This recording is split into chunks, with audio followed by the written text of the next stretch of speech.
Happy Juneteenth, family. I'm Cynthia Harbor, a proud daughter of the Low Country, and this is the South Island Gullah Geechee project. This project began with a photograph. More specifically, it began with a little girl standing in front of a one-room schoolhouse in Georgetown County, South Carolina.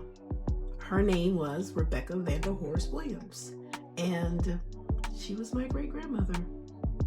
For years, I looked at that photograph and wondered about the life that existed beyond its frame. What did she dream about? What made her laugh? What stories did she carry? What wisdom never made it into official record? And like many families, we inherited photographs, names, and fragments of memory. But I came to realize that what mattered most was not what had been preserved on paper. It was what still lived in the people who remembered.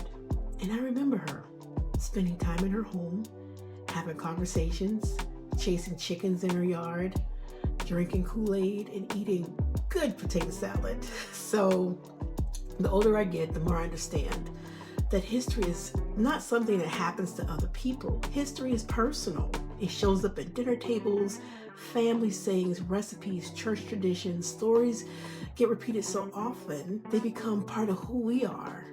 Rebecca could never have imagined that one day her great-granddaughter will be sitting in front of a camera talking about preserving Gullah Geechee stories.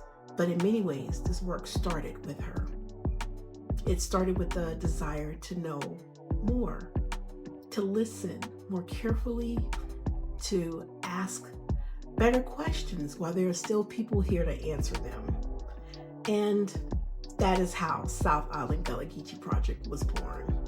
So the question is not whether Gullah Geechee culture will survive.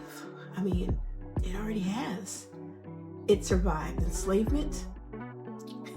It survived segregation. It survived migration, development, and decades of people insisting it would eventually disappear. I've seen books, videos, and articles over the years that speak to the vanishing Gullah. The audacity. The question is something else entirely. Will future generations have access to the stories? Will they know the voices behind the photographs, the names behind the family trees, the lessons passed from porches and church pews and kitchens and fishing boats and dinner tables? Because when stories go untold, we lose more than history. We lose context. We lose connection.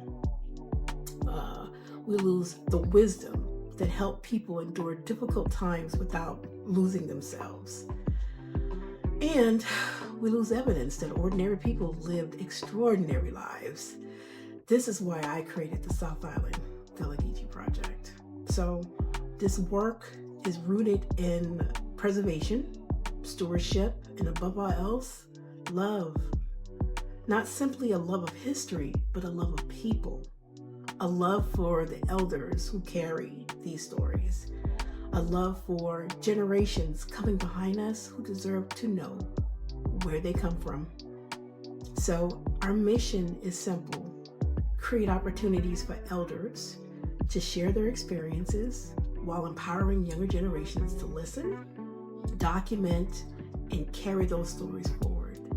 I believe every family carries a piece of history, and that every story matters, and every story preserved becomes a gift to the future.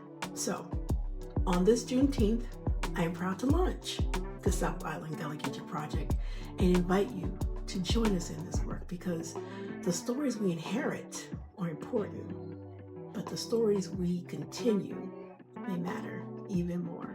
Thank you for being here.